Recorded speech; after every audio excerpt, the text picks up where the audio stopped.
구제예배 오직 천도 복음의 능력의 사람이 되자. 할렐루야. 자, 오늘은 벌써 또 월삭 예배를 드립니다. 벌써 이제 3월 첫째 시간, 첫째 날, 첫째 예배를 하나님 앞에 드리는데, 오늘 하나님께서 주시는 말씀의 제목은 소망의 항구로 인도받는 사람, 이긴 자라는 제목입니다. 소망의 항구라는 것은 하나님이 우리에게 주신 약속을 이야기합니다. 그것을 믿음으로 히브리서 11장 1절의 말씀처럼 믿음은 바라는 것들이 실상이요 보지 못하는 것들의 증거니, 우리가 믿음으로 바라보는 거예요. 믿음으로 그 약속을 진짜하고 똑같이, 그리고 그것에 도착했다 하는 것은 성취했다라는 뜻입니다.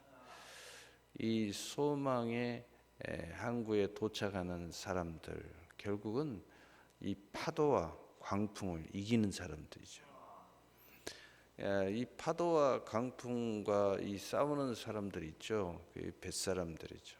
그런데 배는 항상 우리에게 구원의 방주를 이야기합니다.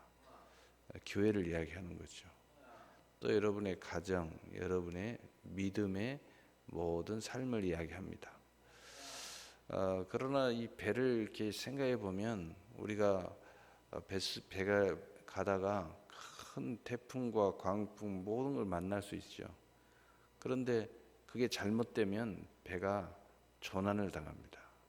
그리고 결국은 파선을 당하기도 하고 그 망망대해에서 죽기도 하죠. 그러나 이 배가 조난을 당했다 안 당했다의 그 실체는 뭐냐? 배가 그 파도와 모든 것을 싸워서 그 방향으로, 소망의 항구를 향한 방향으로 키를 놓지 않고 계속 가면, 그 배는 여전히 파도 속에 있어도, 고난 속에 있어도, 또 태풍 속에 있어도 조난 당한 배가 아닙니다. 믿음의 조난을 당한 사람들이 있어요. 그것은 믿음으로 싸우지 않는 사람들은 다 믿음의 조난 당한 사람들이에요. 그래서 믿음의 조난을 당하면 이 세상에 온갖 파도와 강풍과 온갖 태풍에 이리저리 휩쓸려 다닙니다. 그 목적을 향해 나갈 수가 없어요. 이미 그 배가 조난을 당했기 때문에 이리저리 밀려다니는 거예요. 그러면서 느끼는 게 뭡니까? 죽음의 공포. 공포와 두려움 속에서 인생을 허우덩지우덩거릴 수밖에 없어요. 허둥지둥할 수밖에 없다는 거예요. 그래서 이름 말할 수 없는 삶이, 영적 궁핍과 환란이 찾아오는 겁니다. 지금 온 세상에 코로나19라는 그러한 광풍과 파도가 치고 있습니다. 믿음으로 싸우지 않는 사람들은 믿음의 조난이 당해가지고 어찌할 바를 모르고 세상에 흔들린 대로 흔들립니다. 제일 무서운 것이 두려움. 그래서 옛말에 그런 이야기가 있죠. 호랑이 굴에 물려가도 정신만 차리면 살 수 있다. 실제 그런 사람이 있어요. 얼마 전에 해터프에 나왔잖아요.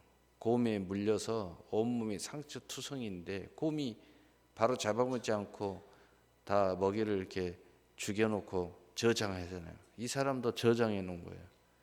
그런데 온몸을 움직일 수가 없는데 거기에서 정신만 차리면 산단 말이에요.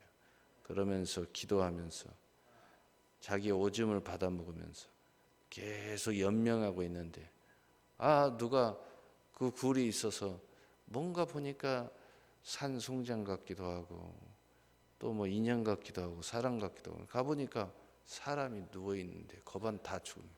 그래서 구사일생으로 구원을 받은 거예요. 자기가 움직이지 않아도 구원을 받았어요. 거기에서 생명을 이 싸움을 놓지 않고 싸워 이긴 거죠. 이 소망의 항구에 도착하는 영광은 이긴 자만이 그 주인공이 될 수 있습니다. 오늘 말씀 23절에서 25절까지 보니까 배들의 바다에 띄우며 큰 물에서 일을 하는 자는 여호와께서 행하신 이들과 그의 기이한 일을 깊은 바다에서 보나니 여호와께서 명령하신즉 광풍이 일어나 바다 물결을 일으키는 도다. 이 모든 것이 하나님의 계획 안에 있다는 겁니다. 코로나19도 하나님의 계획 안에 있어요. 무슨 이야기냐? 믿음의 전환만 당하지 않으면 절대로 이 길을 잃어버릴 수가 없다는 겁니다. 하나님의 계획 안에 있는데 하나님의 사람이 하나님의 이 전환을 당하지 않고 소망의 항구로 계속 가기만 하면 하나님 그 일을 열어놓으신다는 거예요. 왜 하나님이 광풍을 일으키는가? 그냥 하나님의 놀라운 계획 안에 있죠. 여러분 몰랐어요? 하나님이 시험하신다는 거예요. 하나님 믿음을 달아보신다는 거예요. 왜요? 믿음의 사람에게는 큰 축복을, 악인들에게는 봉, 심판을. 그래서 이런 엄청난 내용들이 있어요. 왜 추수가 되기 전에 여름에 항상 태풍이 몰려와서 한번 지나가고 나잖아요. 거기서 살아남은 곡식만 추수에 참여하는 것입니다. 꼭 좋은 일이 있으면 날구지 한다는 말이 있잖아요. 반드시 자연도 다 그렇게 돌아가요. 그리고 맑은 날 전에는 흐린 날이 있고 그 어마어마한 빗줄기가 장대한 빗줄기가 내리고 이러한 기간이 지나면 아주 하늘이 맑고 공기가 맑은 날이 우리 앞에 도래되는 것이죠. 이 모든 것이 하나님께서 하셨다고 말씀하고 있는 것입니다. 하나님께서 26절 이하에 보면은 그들이 하늘로 솟구쳤다가 깊은 곳으로 내려가니 그 위험 때문에 그들의 영혼이 녹는도다. 그들이 이리저리 구르며 취한 자같이 비틀거리니 그들의 모든 지각이 혼돈 속에 빠지는도다. 얼마나 고통을 당하는지 영혼이 녹는데요. 여러분 우리가 이 두려움 속에 들어가 버리고 믿음이 표류하게 되면요 영혼이 녹습니다. 믿음이 다 녹아버려요. 인생의 마음이 녹아버려요. 여러분 아무 일도 못해요. 코로나19 때문에 믿음이 표류해버리면요 여러분 할 일이 없어요. 그냥 주구장창 집에만 있어야 돼요. 집에 있다고 그게 안전합니까? 여러분 생각해 보세요. 집에만 있을 수 있나요? 먹을 거 떨어지면 먹을 거 사러 가야죠. 또 마스크가 또 없으면 불안해서 또 마스크 사러 다녀야죠. 여러분 집에 있다고요? 일주일 동안 한번 체크해 보세요. 들락달락 뭘 그렇게 하는지 들락거려요. 조심해서 다닌다고요? 여러분 도둑이 예수님께서 비유로 이야기했어요. 도둑이 저 집안을 도둑질하려고 침입한다고 마음을 먹었으면 반드시 그걸 침입한다는 거예요. 왜냐? 우리가 24시간 깨어있지 못한다면 언제 들어올지 모르는 거예요. 그러나 깨어있고 지키는 사람은 도둑이 그것을 들어오지 못한다는 거예요. 믿음이 표류해버리면요 집에 있다고 그게 안전하나요? 절대 그렇습니다. 굶어 죽을 거예요? 똥 싸러는 안 갈 거예요? 이래저래 희한하게 그렇게 되게 돼 있어요. 영혼이 녹아요. 영혼이. 여러분이 막 이 마음과 인생이 다 녹아버려요. 이 코로나19 때문에 믿음이 다 녹아버려요. 신앙도 녹아버려요. 세상에 하던 것도 안 해. 기도하던 것도 안 해. 더 기도해야 되는데 기도도 안 해.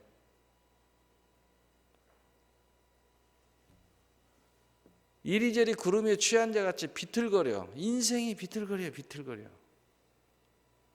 더 정신을 차려야 할 상황에 전쟁이 났으면 더 정신을 차려야 되는데 비틀거리고 있어. 누구한테 맞았나? 맞은 게 아니죠. 두려움에 얻어 터진 거죠. 이 모든 것이 하나님께서 했다는 걸 잃어버렸어요. 지금 마귀가 했다는 이야기만 생각이 나요. 질병이 지금 뭐 몇천 명을 넘어뜨렸다 뭐 이런 생각만 하고 있어요. 지금. 그럼 반대로 나머지 건강한 사람은 하나님이 지켜주고 있다는 걸 생각 안 하세요? 그걸 생각하셔야죠. 지각의 혼돈에 빠져버렸어요. 이런 정상적으로 생각을 못해요. 정상적인 기능이 다 상실돼 버렸어요. 신앙의 기능이 상실됐어요. 그래가지고 아니 아직 여기는 그렇게 창고를 다니고 마치 대구처럼 창고를 했다고 생각을 하는 거예요. 막 꼼짝도 않고 있어요. 인생이 이렇게 망가집니다. 여러분 이 기간도 결국은 다 지나가긴 지나갈 거예요. 지나고 나서 여러분 자신을 한번 보세요. 얼마나 어이없는 모습을 내가 취했는가. 결국은 믿음이 돌아와서 여러분이 믿음의 측면에서 보면 내가 얼마나 불신앙을 하나님 앞에 저질렀는가. 과연 내가 앞으로 죽음 앞에서 죽음의 강을 믿음으로 넘어갈 수 있을 것인가. 이렇게 연약한 믿음을 가지고 이런 생각을 갖지 않을 수 없을 거예요. 28절에 이에 그들이 그들의 고통 때문에 여호와께 부르짖으며 그들의 고통에서 그들을 인도하여 내시고. 결국 하나님이 원하는 것이 무엇입니까? 결국 우리가 살 길이 무엇입니까? 기도해야 된다는 겁니다. 부르짖어야 된다는 거예요. 하나님께 나와야 된다는 거예요. 그러나 코로나19에게 당해버린 사람들은요, 기도 안 합니다. 오히려 하나님 멀리하는 거죠. 그것이 살 길입니까? 죽을 길이. 하나님 뭐라고 그랬어요? 고통 중에 여호와께, 이게 하나님께서 하셨는데 그럼 결국은 하나님 바라는 게 뭐예요? 우리가 하나님께 나와서 기도하는 것을 바라고 계신다는 거죠. 기도하자마자 고통에서 그들을 인도하여 내시고 29절 광풍을 고요하게 하사 물결도 잔잔하게 하시는 도다. 모든 것을 우리가 지금 두려워할 수밖에 없고 영원히 녹아내릴 수밖에 없고 고통당할 수밖에 없는 그 문제를 잠잠하게 해주신다. 그래서 30절에 그들이 평안함으로 말미암아 기뻐하는 중에 여호와께서 그들이 바라는 항구로 인도하시는 도다. 우리가 바라고 원하는 모든 약속을 우리가 다 이루어가는 줄 알았더니 결국은 하나님께서 우리의 믿음을 그 소망의 항구로 하나님이 다 인도하셔서 도착하게 만들어 주신다는 거예요. 왜요? 믿음으로 이겼다고. 믿음으로 이겼다고. 믿음을 이긴 게 뭐예요? 어려움 당하고 어찌할 바를 몰라 영원히 녹아내리고 고통을 당하고 비틀거릴 때 그런 상황이라도 하나님 앞에 기도했다고. 하나님이 이 소원의 항구에 도착하게 만들어 주셨다는 거예요. 여러분 코로나19가 아니라도 경제적인 어떤 문제라도 어떤 상황이라도 기도했다고 하나님이 인도하신다는 거예요. 믿음으로 하나님 앞에 나왔다고 인도하시는 거예요. 그래서 31절에 여호와의 인자하심과 인생에 하신 기적으로 말미암아 그를 찬송할지로다. 백성의 모임에서 그를 높이며 장로들의 자리에서 그를 찬송할지로다. 하나님께서 우리의 약속을 지키고 소망의 항구에 도착하게 하셨기 때문에 믿음의 사람들은 우리의 모임, 이 성회, 하나님 앞에 나와 예배드리면서 하나님을 찬송하고 하나님을 높이고 그리고 그 자리에서 하나님께 영광을 돌린다는 거야. 그래서 22절에 감사의 제사를 드리며 노래하며 그가 행하신 일을 선포할지로다 라고 말씀하고 있어요. 22절에 우리 앞구절에. 그리고 이 말씀을 하시는 거예요. 그래서 이것을 아는 사람들, 이것이 그렇게 될 줄 아는 사람들은 감사의 제사를 드리며 노래하여 그를 행하신 일을 선포할지로다. 결론은 먼저 말씀하시고요. 그리고 23절에서 32절까지 왜 우리가 하나님 앞에 감사할 수밖에 없고 감사의 제사를 드려야 되느냐 하는 것은 하나님이 이러한 놀라운 일을 우리 안에 행하시고 있기 때문이라는 거예요. 결론은 이런 모든 과정이 있었고 결국 우리는 이겼고 그리고 우리는 소원의 항구에 하나님의 인도를 받아 도착하게 되었다는 겁니다. 그래서 우리는 하나님을 찬양해야 된다. 하나님 앞에 우리의 모임 안에 하나님을 높여야 된다는 겁니다. 그리고 내 영혼이 하나님을 찬송하고 우리가 감사를 드리고 노래하고 그 행하신 일을 선포해라. 간증하고 증거하라는 겁니다. 여러분 그래서 틈만 나면 내 인생에 의해서 하나님께서 응답하시고 행하시고 이루신 모든 것들을 간증하고 증거하는 거예요. 왜? 하나님이 하라고 하셨으니까. 내 자랑하는 게 아니에요. 내 믿음이 승리했음을 말해주고 있고 하나님께서 이 모든 것을 행하셨고 결국은 승리 못할 것 같았지만 결국은 승리했고 하나님이 모든 것을 받으시기에 합당하시도다 하는 것을 증거하라는 거예요. 오늘 3월 이 월삭 예배 주시는 말씀은 오늘 이 말씀을 꼭 기억하신 분들은 이 세상에 환난이면 환난이고 풍랑이면 풍랑이고 하나님 입장에서 보면 우리의 믿음을 달아보는 거고 또 우리 입장에서 보면 이걸 계기로 해서 하나님 앞에 축복의 큰 역사를 이루는 단추가 될 수 있습니다. 여러분 이 큰 은혜가 축복이 되시기를 예수님의 이름으로 축복합니다. 아멘. 우리 찬송